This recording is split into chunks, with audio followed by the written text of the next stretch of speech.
హల్లెలూయా. Good morning. బాగున్నారా? మేల్కొన్నారా?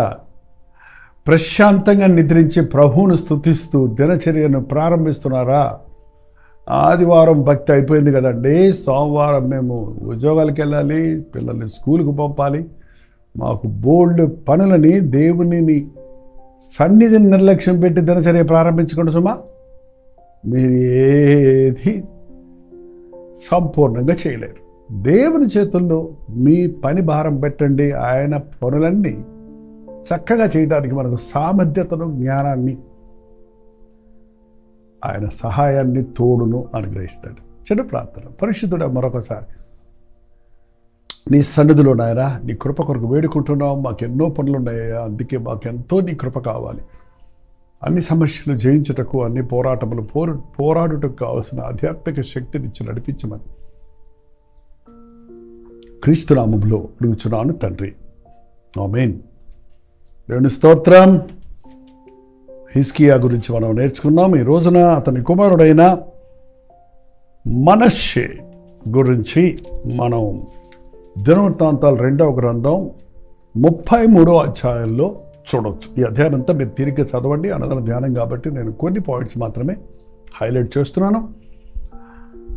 అందులో ఉన్న సారాన్ని మాత్రం గ్రహించుకొని మన జీవితానికి అనునయించుకొని మనం అటువంటి తప్పులు చేయకుండా, అలాగే వారు నేర్చుకున్న పాఠాల ద్వారా మనం కూడా దేవుని సన్నిధిలో పశ్చాత్తాపడి దారి బలునట్లుగా మనకి జీవితాలకు హెచ్చరికలుగా, ఆదరణగా, ఉపయోగకరంగా ఉంటామని మనం ఈ రాజుల గురించి ధ్యానిస్తూ వస్తున్నాం. మనష్షే ఏలలు ఆరంభించినప్పుడు 12 ఏళ్ల వాడై యెరూషలేములో 50 సంవత్సరాలు ఏలాడు. 12 సంవత్సరాలకి 12 ఏళ్ళు వాడు అంటే 12 ఇయర్స్ ఏజ్లోనే రాజు అయిపోయాడు. తండ్రి చక్కటి పరిపాలనలో అతడు పుట్టి పెరిగాడు. దేవాలయంలోనే పెరిగి ఉంటాడు. మరి దేవాలయంలోనే పెరిగాడు. మరి దేవుడిని పట్ల ఎందుకు అతనికి శ్రద్ధ రాలేదో తెలియదు. ఇవాళ చాలామంది అండి చిన్నప్పుడు సండే స్కూల్స్లో చక్కగా పెరిగిన వారు, యవ్వన కాలంలో ఎంతో ఆసక్తితో దేవుని కార్యాలు చేసిన వారు, వారికి కొంచెం ఆ డిగ్రీలు రాగానే, ఆ అమెరికా పోగానే, ఆ ఉద్యోగంలో చేరగానే, ఆ పట్టణాలకు వెళ్ళగానే ఆ భక్తి అంతా కొట్టుకుపోయినట్టు కనపడుతుంది. అధికారం చేతికి రాగానే, రాజు అవ్వగానే ఈయనకి రోజు చేసే ఆరాధన బోరు కొడుతుంది పాపం. మళ్ళీ అన్యుల ఆచారాలు వెంబడిస్తూ తన తాత చేసిన విగ్రహారాధనలోనికి వెళ్ళి ఆ పాటలు గమ్మత్తు, ఆ మ్యూజిక్ గమ్మత్తుగా ఉంది, అవి సులభంగా ఉన్నాయి కాబట్టి వాటిని వెంట పడుతున్నాడు. అదేగాక వాళ్ళ ఆచారాలు, చిల్లంగితనము, కర్ణపిశాచి దగ్గరికి వెళ్తాము, సోదిగా అంటతోనూ స్నేహం చేసుకున్నాడంట. ఎంతమంది విశ్వాసులు ఇవాళ జ్యోతిష్కం నమ్ముతారండి? నీ ప్రాణమును, నీ సకల మార్గములను ఏ దేవుని చేతిలో ఉన్నవో అది నీవు గుర్తించిన రోజు ఏ మనుషుడు నీ రాతలు మార్చలేడు. ఆయన రాతలేంటి, నా తల రాత అంటుంటారు. అంటే దేవుడు ఏదో కొంతమందిని ఇలా బతకండి, కొంతమందిని ఇలా బతకండి ముందు రాసి పెట్టాడు అనుకున్నారా? లేదు లేదు లేదు. నీవే నీ రాతలు రాసుకుంటున్నావు. నీ బతుకును పాడు చేసుకుంటున్నావు, లేకపోతే బాగు చేసుకుంటున్నావు. చాయిస్ ఉంది అందరికీ. నువ్వు ఏది కోరుకుంటావో దాని ప్రకారమే నీ ప్రతిఫలం ఉంటుందని చూస్తున్నాం కదా ఈ రాజుల చరిత్రలో కూడా. ఇతడు అన్యుల ఆచారాలు వెంబడిస్తున్నాడు. మరి దేవుని బిడ్డలని చెప్పిన వారు ఈ రోజున మరి లోక స్నేహాలు చేస్తారేంటి? లోక ఆచారాలు, లోక వేష భాషలకు లోనైపోతారేంటి? అదేంటి? మనకి దేవుని బిడ్డలమైన తర్వాత మనకి మంగళవారం, శుక్రవారం అనే తేడాలు ఎందుకు ఉండాలి? ఏదైనా శుభ సమయము, రాహుకాలము అనే భేదాలు ఎందుకు ఉండాలి? ప్రతిదానికి భయపడిపోయేవారికి ఎందుకు ఉండాలి? నా దేవుని కృపలో నేనున్నాను, నాకు ఏ అపాయము కలగదు, నా దేవుడు నాకు సమస్తము మేలు చేసేవాడు అని నమ్మకుండా అందరినీ ద్రాక్ష పళ్ళు పొలడాన్ని కొంతమంది అండి క్రైస్తవులుగా ఉండి దేవుని శక్తిని అనుభవించకుండా బతికి నామకార్థ క్రైస్తవులుగా జీవించి వాక్యం చదివారు, వాక్యం తెలుసు, వాళ్ళకి అన్నీ తెలుసు, అలాంటి పరిశోధనలాగా, కానీ అది అనునయించుకోలేదు కాబట్టి, అది క్రియలేదు, చేరలేదు కాబట్టి ఇప్పుడు ఆ బైబిల్నే పట్టుకొని ఎక్స్ క్రిస్టియన్స్ అని ఆ బైబిల్ వచనాలు పట్టుకొని వాళ్ళు ఇష్టం వచ్చినట్టు విమర్శించే వాళ్ళు ఒక తరం తయారైపోతుంది కదండి.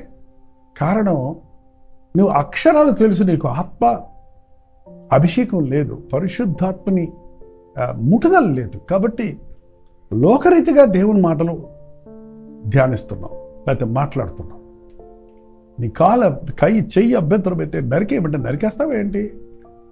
నీ కన్ను అభ్యంతరంగా ఉంటే నన్ను పీకే అంటే పీకేమన్నా అర్థం? అదే చెప్తున్నారు వాళ్ళు, అలాగే అనుకుంటుంది వారు భక్తి. పాపం ఈ మనిషి ఇష్టం వచ్చినట్టుగా ఏదో కొత్త రకంగా ఉంది ఈ భక్తి, మా నాన్న చెప్పిన భక్తి కంటే మా తాత చేసిందే బాగుంది అన్నట్టు దేవునికి దూరం అయిపోయాడండి. తాను చేయటమే కాదు, హిజ్కియా తాను ప్రభువుని నమ్ముకొని ప్రజలందరికీ మందిరానికి నడిపించాడు. ఈ మనుషుడు పిచ్చి పిచ్చి కార్యాలు చేస్తూ ఈ తప్పైన విగ్రహారాధనకు, తప్పైనటువంటి జ్యోతిష్కాలకు, వీటికి ప్రాముఖ్యత ఇచ్చి ప్రజలందరినీ కూడా దేవుని ఎదుట దోషులుగా చేశాడు. ఎంత భయంకరమైన 9వ వచనం చదువుతున్నాడు. ఈ ప్రకారముగా మనష్య యూదా వారికిని యెరూషలేము కాపురస్తులకును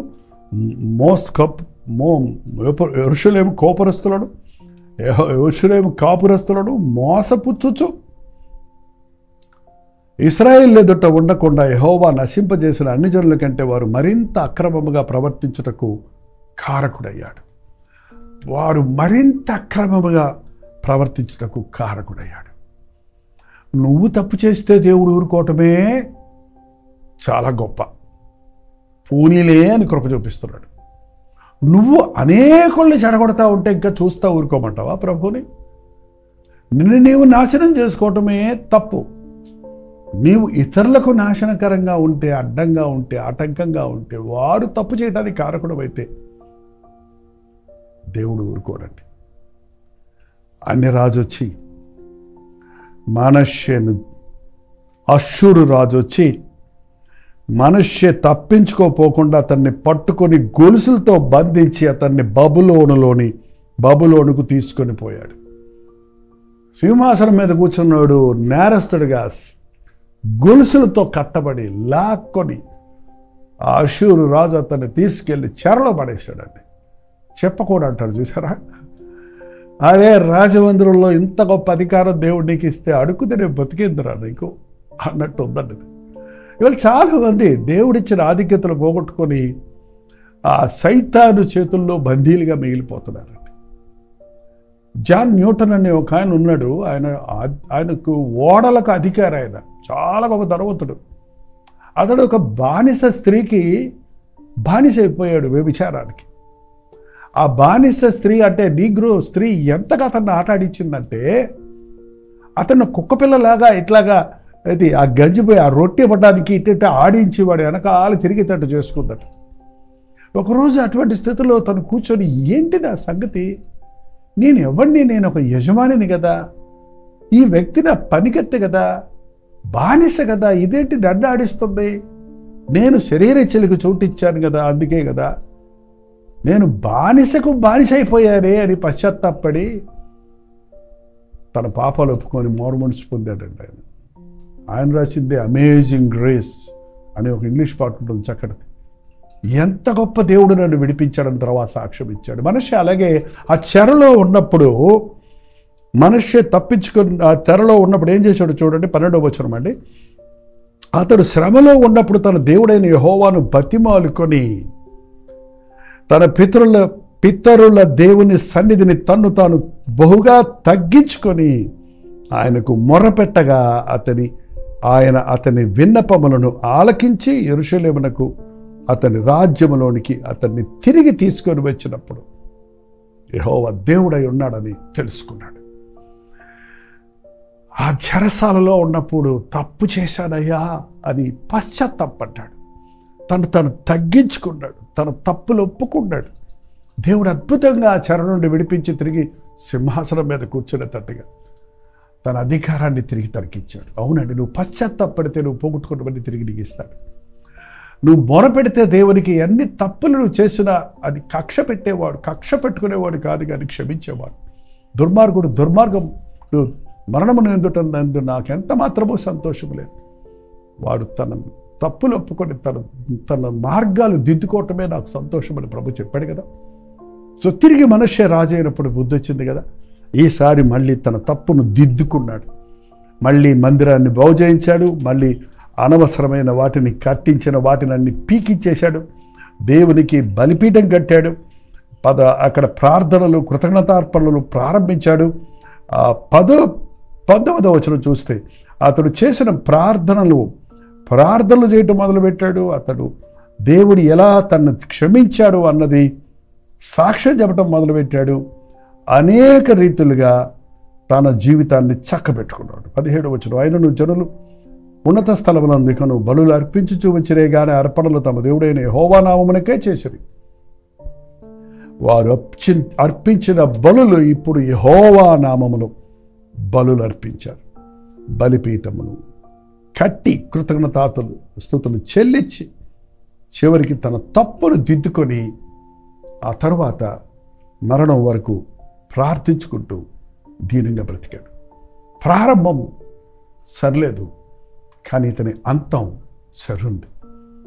ప్రారంభం బాగుండి అంతంలో పడైపోయిన వాళ్ళ గురించి చాలామందిని చూసాం. ప్రారంభంలో బాగుండి మధ్యలో భక్తి వచ్చి మళ్ళీ చివరిలో పోగొట్టుకున్న వాళ్ళని చూస్తున్నాం. అందుకే దేవుడు వాక్యం చెబుతుందండి, అంతం వరకు నమ్మకంగా ఉండాలి. నీ ప్రారంభం సరిగా ఉండాలి. నీకు కలిగిందాన్ని గట్టిగా పట్టుకో. నేను దేవుడు అత్యధికంగా దీవించినప్పుడు మరింత జాగ్రత్తగా ఉండు. మరింత విశ్వాసాన్ని కాపాడుకో. కృతజ్ఞత హృదయాన్ని కలిగించు. తగ్గించుకో, హెచ్చించుకునేవాడు పడిపోతాడండి. తగ్గించుకున్నప్పుడు క్షమించే దేవుడు ఉన్నాడు, నడిపించే దేవుడు ఉన్నాడు, నీకు కూడా ఉంటాడు. దీనులను ఆయన అలంకరిస్తాడు, గర్విష్ఠులు ఆయనకి హేయులు. ఈ మనస్సే తను ప్రారంభంలో చిన్నపిల్ల చేష్టలాగా 12 ఏళ్ళ వయసు అప్పుడు కదా తప్పుదారి పట్టినప్పటికీ అవన్నీ సరి చేసుకున్నాడు. దాని ప్రతివశనం అనుభవించాడు. చెరలో పెట్టబడినప్పుడు ఆ దీన స్థితిలో తగ్గించుకొని మొండికెత్తకుండా పశ్చాత్తాపడి ఒప్పుకొని మళ్ళీ దేవుని కృపను పొంది పోగొట్టుకున్నవన్నీ మళ్ళీ తిరిగి పొందాడు. తన రాజ్యాన్ని సంపాదించుకున్నాడు. మళ్ళీ ఏం మాత్రము అపవాదికి చోటు ఇవ్వకుండా తన తప్పులన్నిటినీ ఒప్పుకోవటమే కాదు, సరిదిద్దుకున్నాడు. దేవుని నామములో ఉన్న గొప్పతనాన్ని గుర్తించి యెహోవాయే దేవుడై ఉన్నాడు అని తెలుసుకున్నాడు అని ఉంది ఇక్కడ. అంటే అది దేవుడి గురించి అప్పుడు విన్న వాళ్ళు చాలామంది ఉన్నారు. ఇవాళ క్రైస్తవులందరికీ దేవుని గురించి బాగా తెలుసు, యేసుప్రభు గురించి తెలుసు. ఇదిగో సిలువ మరణ పునరుద్ధానాలు ధ్యానిస్తున్నారు లెంట్లో. వీళ్ళందరికీ తెలుసు యేసుప్రభు ఆ కొరకే చనిపోయారంటారు. ఈ 40 రోజులు నిష్టగా ఉన్నామంటారు. కానీ ఈ 40 రోజుల్లో పరివర్తన చెందకుండానే 40 రోజులు భక్తి అయిన తర్వాత మళ్ళీ పాత జీవితంలోకి వెళ్ళిపోయేవాడు నిజంగా ఆయన ప్రేమను రుచి చూచాడా? ఈ నిష్ట దినాల్లో నిజంగా ప్రభువుకు సమీపస్తుడయ్యాడా? లేక ఆచారంగా ఆనాటి పరిశుద్ధులాగా ఏంటండి అక్షరం పోకుండా పొల్లు పోకుండా ఆ మాటల ప్రకారంగా వాళ్ళు బతికేవారట. సోపు గింజల్లోనూ పోపు గిజ్జల్లో కూడా దశభాగాలు ఇస్తారంట, కానీ కనికరం చూపించారంట, కృప చూపించారంట. పైకి భక్తి గల వారిగా ఉంటారంట, కానీ దాని శక్తిని ఆశ్రయించారంట. ఇది అంచెదినాల్లో అలాంటి పరిస్థితి ఉందండి. ఈ మనస్సే ఆచారంగా తల్లి భక్తిపరుడైనా తండ్రి భక్తిపరుడైనా ఆ బిడ్డలు ఎదిగినప్పుడు అండి వాళ్ళు తీసుకునే నిర్ణయాన్ని బట్టే వారి భవిష్యత్తు ఉంటుంది. కానీ ఏ తండ్రి కూడా ఆశీర్వాదాలు పోగు చేసి తన పిల్లలకి ఇవ్వలేడు. ఏ తల్లి కూడా తన భక్తిని ప్రార్థనను మూటగట్టి బిడ్డకిచ్చి పంపలేదు. నిన్ను దారి మళ్లించి నడిపించినప్పుడు నీవు ఆ దారిలో కొనసాగాలి దేవుని మార్గములో. అప్పుడు వర్ధిల్లుతాం, అప్పుడు దీవించబడతాం. తప్పు చేయటం సహజమేనండి. ఆ తప్పును ఒప్పుకోకపోవటం భయంకరం. తప్పులు చేసేవాడిని ప్రభు క్షమిస్తాడు, కానీ తప్పు ఒప్పుకోకుండా కప్పుకునేవాడిని, తప్పు చేసి మళ్ళీ చేస్తూ కూర్చునేవాడిని దేవుడికి అనుకరించలేడండి. మనస్సే పశ్చాత్తాపడ్డాడు, తగ్గించుకున్నాడు, ఒప్పుకున్నాడు. క్రియల్లో తాను మారాను అన్నది చూపించాడు. దేవునికి ఇష్టడిగా మరణించాడు. అటు జీవితాలు దేవుడు మనకుని ఇచ్చునుగాక. ప్రార్థన. పరిశుద్ధుడా నీకు వందనములయ్యా. మా జీవితాల్లో అనేక సార్లు నాయన మా భక్తిలో నాయన బోరు కొట్టిందని ఈ మన్నా మాకెందుకన్నా ఇశ్రాయేలుల వలె ఈ చక్కటి భక్తి పాటలు, భక్తి వచనాలు అలవాటు పడిపోయి నేటి క్రైస్తవుల అనేకులు కొత్తగా ఉందని, వింతగా ఉందని తప్పుడు ఆచారాలు, తప్పుడు పనులు చేస్తూ, తప్పుడు వాటి కోసం ఆశిస్తూ లోక కార్యాలను ఆకర్షితులవుతున్న వారిని నీవు కనికరించయ్యా.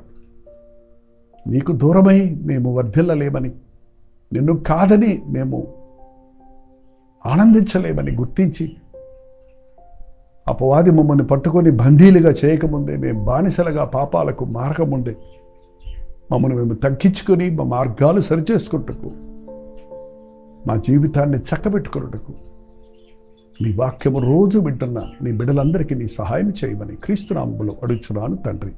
ఆమేన్. మన తండ్రి అయిన దేవుని యొక్క ప్రేమయు, కుమారుడైన క్రీస్తు యొక్క కృపయు, ఆదరణకర్త అయిన పరిశుద్ధాత్మ యొక్క సహవాసములు కూడి వచ్చిన మనందరికీ ఇప్పుడును సదాకాలము తోడయుండును గాక. ఆమేన్. దేవుని స్తోత్రం. మీ ప్రార్థనా స్తోత్రాల భారాలు 954041 నెంబర్కి, మీరు ఇతర దేశాల్లో ఉంటే 91001000 నెంబర్కి ఒక టెక్స్ట్ లేక వాయిస్ మెసేజ్ ద్వారా వాట్సాప్ పెట్టండి. మీ పక్షంలో మేము ప్రార్థిస్తున్నాం. తప్పక ప్రభు మీకు జవాబిస్తాడు. Doctor Jaipal YouTube channel subscribe చేయండి, లైక్ చేయండి. మీ పేరు, ఊరు కామెంట్ సెక్షన్లోకి వచ్చి టైప్ చేయడం మర్చిపోకండి. ప్రతిరోజు మీకు అనేక రీతిలుగా దేవుని వాక్యాన్ని అందిస్తున్నాం. మీరు పొందుతున్న మేళ్ల గురించి మాకు తెలియచేయండి. 25వ తారీఖుకి ఈ సోషల్ మీడియా మినిస్ట్రీ ప్రారంభించి 5 సంవత్సరాలైన సందర్భంగా దేవుడు మీకు చేసిన మేళ్ల గురించి ఒక 30 సెకండ్స్ వీడియో కానీ ఆడియో కానీ చేసి పంపించండి, లేదా టెక్స్ట్ పంపించండి. అవన్నీ పొందుపరుస్తున్నాం. దేవుడు చేసిన మేళ్ళన్నీ తలంచుకొని ఆ రోజు ప్రత్యేకమైన నీతిగా ప్రభువుని ఆరాధించాలి, స్తుతించాలని ఆశిస్తున్నాం. కాబట్టి 954041 నెంబర్కి, మీరు ఇతర దేశాల్లో ఉంటే 91001000 నెంబర్కి దేవుడు చేసిన మేళ గురించి ఈ 5 ఇయర్స్ ప్రోగ్రామ్స్ ద్వారా మీరు ఎలా మేలు పొందారన్నది క్లుప్తంగా 30 సెకండ్స్లో పంపించాం. ఉచితమైతే మధ్యాహ్నం 3 గంటల హెచ్చరిక, అలాగే రాత్రి 9 గంటల కలబరి ప్రతి తొడిలో మళ్ళీ కలుసుకుందాం. అంతవరకు దేవుని మహాకృప మీకు తోడైన గాక. రాజుల చరిత్ర అనే ఈ పుస్తకంలో 42 రాజుల గురించి క్లుప్తంగా వివరించబడి ఉంది. మొదటి దినవృత్తాంతాలు, రెండవ దినవృత్తాంతాలు, మొదటి రోజుల గ్రంథం, రెండవ రాజుల గ్రంథంలో ఉన్న 150 అధ్యాయాల్లో ఉన్న 42 రాజుల చరిత్ర ఓ చిన్న పుస్తకంగా మీకు సులభంగా అర్థం చేసుకోవడానికి అందుబాటులో ఉంది. కావలసిన వారు ఓ చిన్న విరాళాన్ని పంపించండి. ఈ క్రింద ఇవ్వబడినటువంటి ఫోన్ నెంబర్కి సంప్రదించండి. ఉదయకాల